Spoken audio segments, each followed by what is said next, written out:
Okay, make sure my back's straight. I can't be like this. I can't be like this.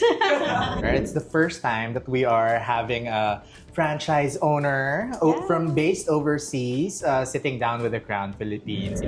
The first time po actually that I saw you on your socials. You're giving me this selling sunset vibe. Oh.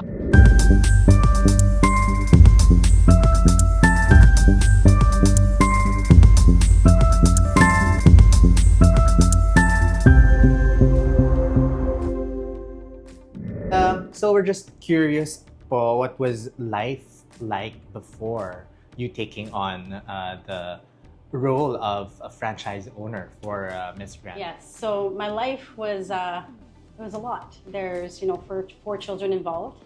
I was the director of finance for a franchise dealerships of 7 dealerships, and that alone, children, a full-time job, and then just making sure that you still have your family, your extended family.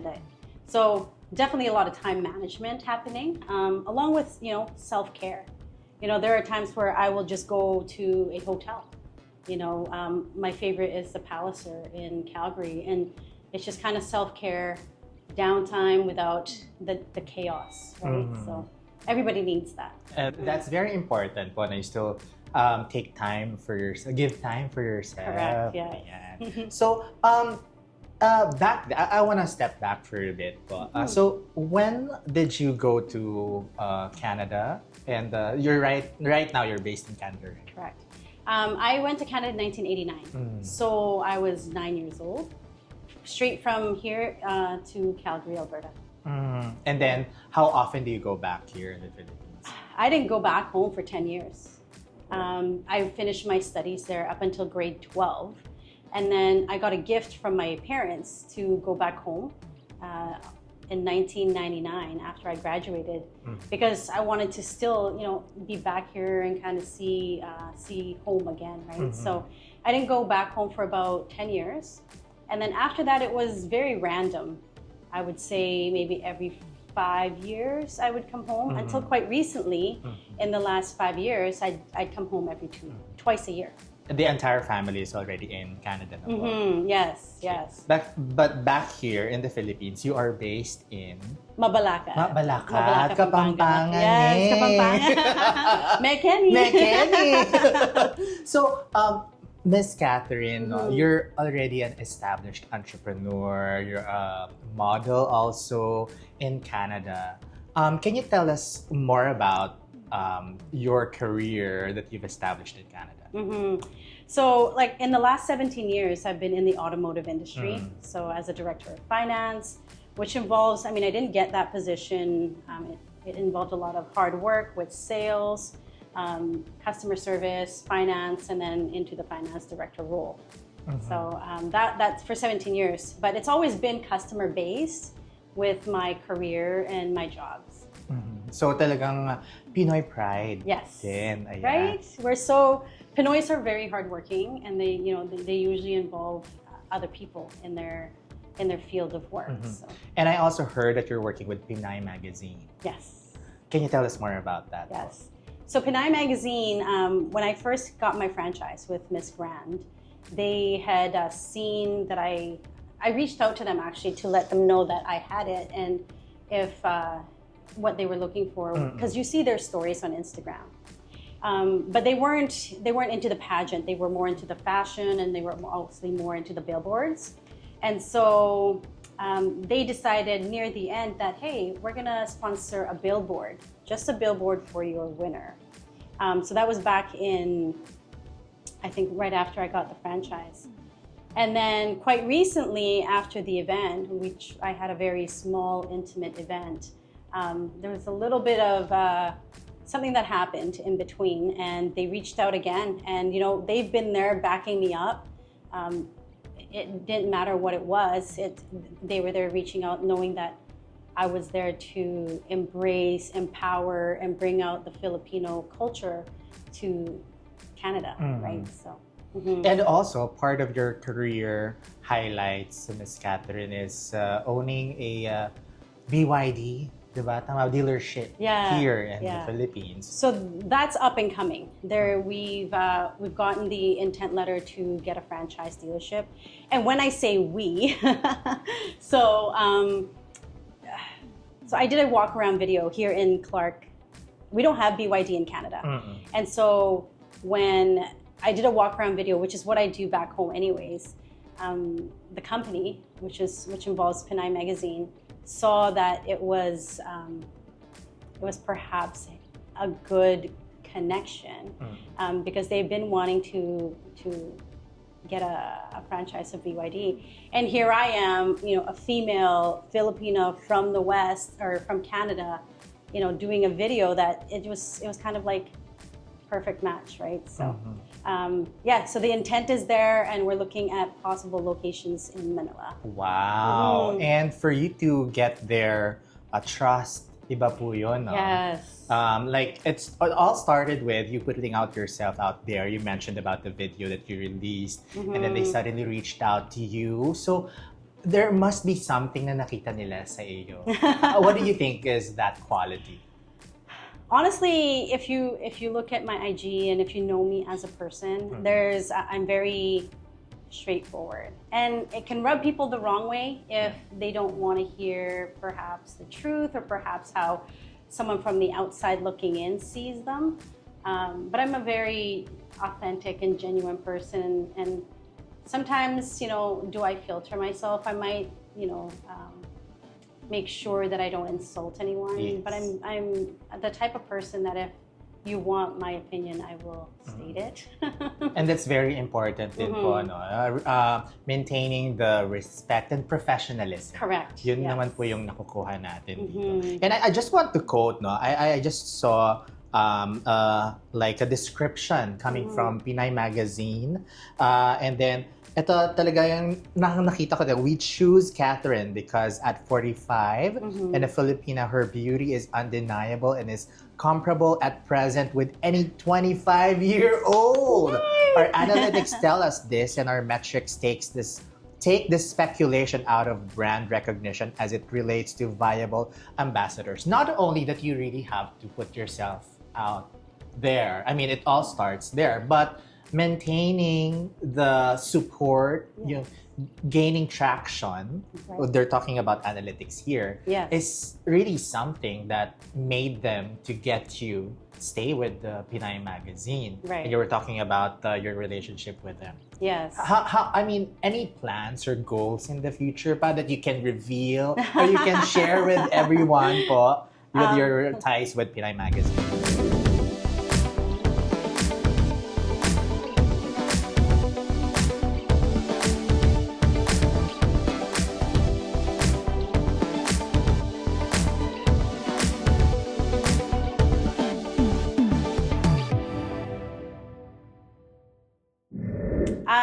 Well, there's a lot of opportunities. So the first one would be Resorts World Las Vegas. So I just signed the contract with that. And what that is the big building in Las Vegas, Resorts World. They have their billboards on the building. And a certain amount of Filipinas from all over the world were chosen to be on there all year round. So that is the one that is huge right now. The others are, a few contracts that are between here and there, location-wise. But yeah, there's brand ambassadors. One is AP from Russia, and then hopefully, the other things, there's lots in the works. Very busy. Yeah. Diba? Yeah. So I just wonder po, ano ang reaction ng inyong family? Of course, well, you have a billboard in abroad. You own a dealership here. You're back and forth, Canada, Philippines, and then internationally. What's their reaction? Obviously, it's not even just them. Anyone that I'm associated with or people that I'm affiliated with or coworkers, it is hard to believe that all of a sudden, at 45 years old, someone from a hick town, Calgary, Alberta, like where does this come from, right? And social media is, it can be a positive and a negative thing. And that's how they saw me, was through my IG and my social media. So it's a dream come true. It's a lot for some people to accept. I do have some skeptics that are going, is this real? This is a lot that's happening in 60 days for you. So I think up until they see the massive billboard or the prints or the dealership, once it's all there. The thing is about us in the West is we're very tangible people. Until they see it, they won't believe it, right? Whereas, having faith and having, these contracts that I know I've signed that I'm not disclosing to anyone, but I know is happening, two different worlds. So, but yeah, everyone's happy. My kids are happy. Mom's 45 and she's finally living her life, right? So. I can only imagine the kind of support that you're receiving from your family, and yes. and it fuels us more. Correct. Especially for an empowered woman like you, right? You're getting your energy from your kids, from your business, from your ties with Pinay Magazine. I have a question na i-reserve ko po mamaya. I'm gonna drop the one big question later. But let's talk more about you being a franchise director of Miss Grand Philippines for the Filipino community in Canada. What made you say yes to this role? So, being a Pinay truly at heart, even though I was raised in Canada for 37 years now, you still have your core values, your culture that you carry, and you see it with all of the Filipinos that work there. Everybody's hardworking. Sometimes they have 2-3 jobs because they're providing for their family back home. So the determination and the hard work and the work ethics of the Filipinos, I also wanted to make sure that they had that opportunity, the ones that wanted to maybe be on stage and represent Philippines from abroad and kind of blend the two worlds together. What does it really take to support a delegate who's competing, based in Canada and then competing here in the Philippines? Because of course you have to support her coming over here. Right. And what does it take to be such a support for a Filipino candidate? So being a national director isn't easy. Getting the franchise, paying the franchise fee and everything, that's the easy part. It's like you said, the support you have to back up behind that. So owning a franchise, you have to make sure the rules and regulations, what are the requirements going abroad to compete, what are the requirements with visas and everything else.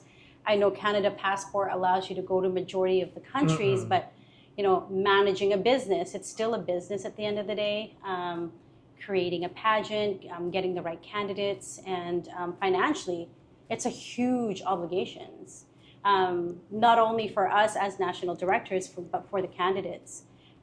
Because we have a requirement internationally because it's such a big expense coming here. Whereas locally, if anything changes or shifts, you're home. You can just, change. Whereas for us, if anything changes, you've got your flight costs, you've got your transportation costs, you've got your shelter costs, you've got your food.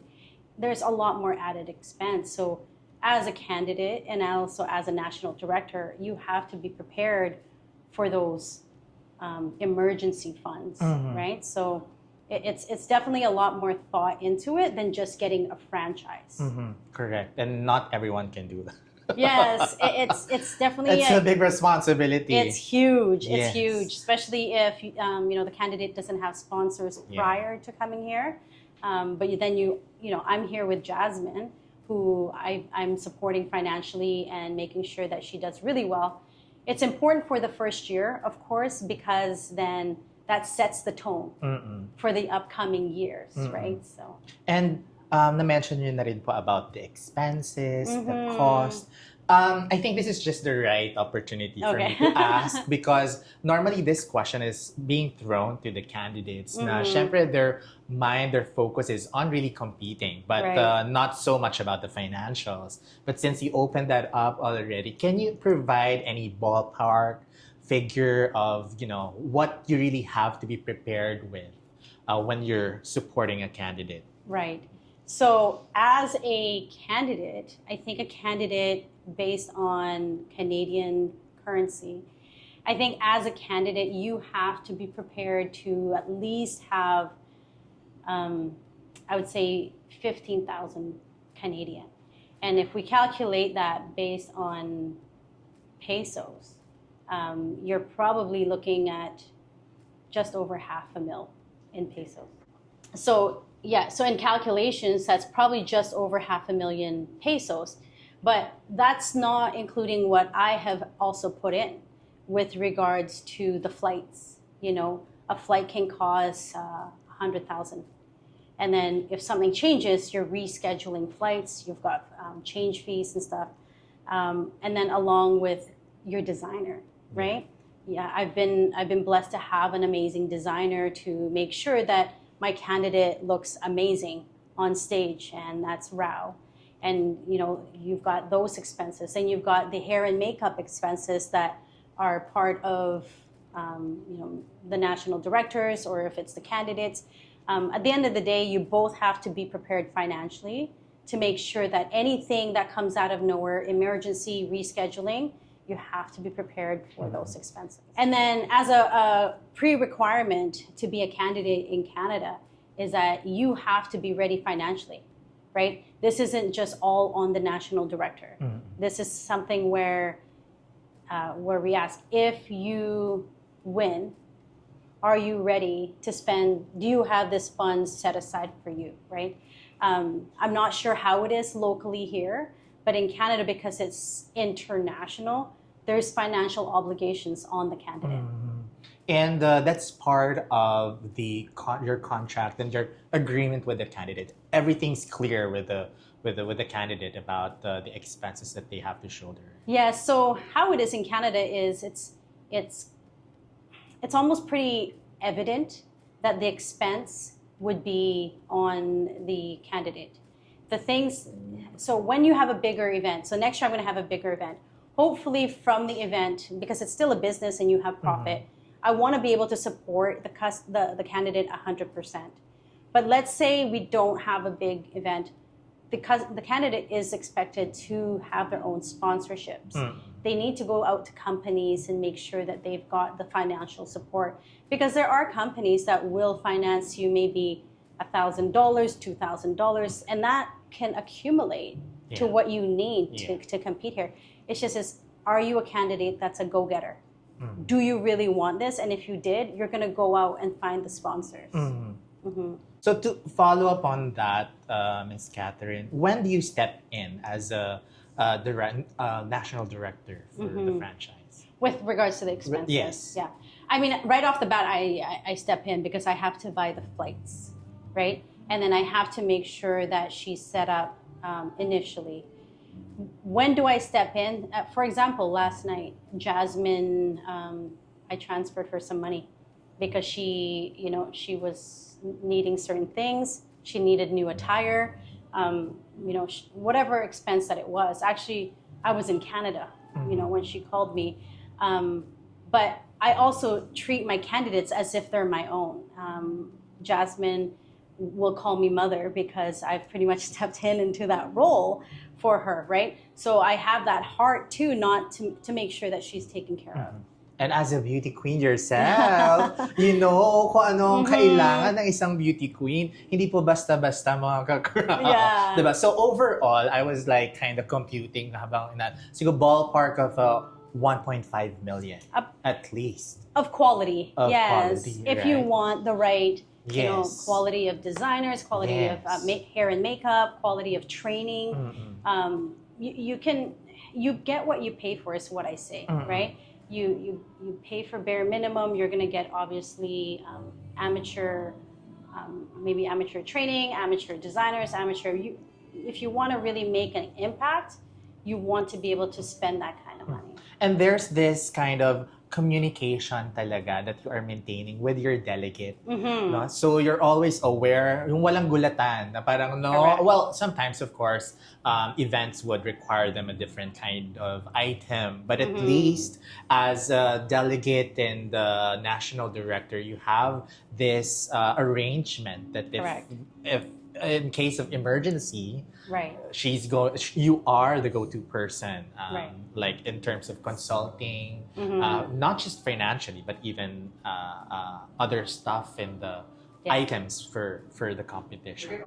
So another question, Miss Katherine. So if the candidate shells out of her pocket, is there like an arrangement that she reimburses that in the future? She doesn't reimburse. So if I shell out anything that is not based on what we have agreed on, so for example, and I'm going to be transparent because Jasmine and I, like I said, we have that same kind of mother-daughter relationship. We have an agreement that I finance pretty much this whole event for her, but she's obligated to pay back certain things because I knew she was the winner, first of all, but I knew she was our strongest representative. So it was kind of a win-win situation. She gets to go. Who else can experience this kind of experience? Correct. At 19, she was 18 at the time, but 18 years old. But her and I had an agreement that I'm not expecting it when she lands in Canada, but that eventually there would be some type of reimbursement. But again, that could be an international thing versus what it is locally. That's when the two worlds kind of differ from each other, because in Canada it's expected. It's what it is, right? So. And that falls under the professional agreement and understanding between the delegate and the national director. So, sabi ko po kanina, no, you're a beauty queen yourself. Now, you're taking on that role of a national director for an overseas franchise. How do you spot the queen that you are going to send overseas?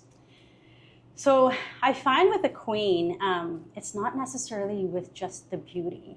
You know, sometimes you have to look past the crown, past the gowns, and past the the face and physical attributes. You want to find out how adaptable are they, because they're going to be going all over the world and representing. Do they adapt to the environment they're in? How hardworking they are. Sometimes being multilingual is a good thing. And then humility at the same time is how well do they take criticism? Because if they win the pageant, but the organization says, hey, we need to tone it down here a little bit. We need to make sure at this location we emphasize on this. How are they easily accepting of criticism, right? So it's a whole in one. It's not just about just the beauty, it's also the inner. Correct. With regards to that. That even if you're there to always support them, when they're here, there are times na talagang sila na lang po mag-isa, diba? So that's really one of the qualities na you are looking for, especially as an international or overseas owner, franchise owner for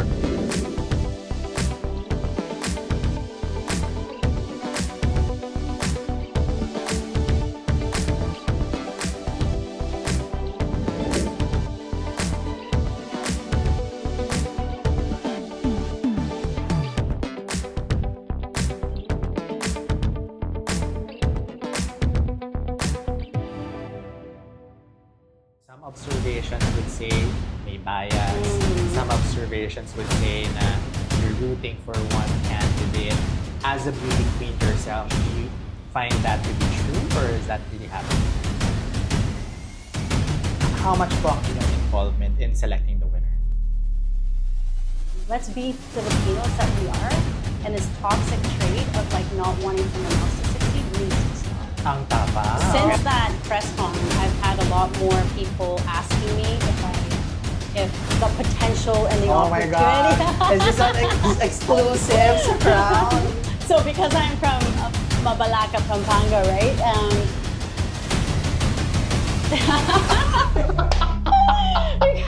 I will be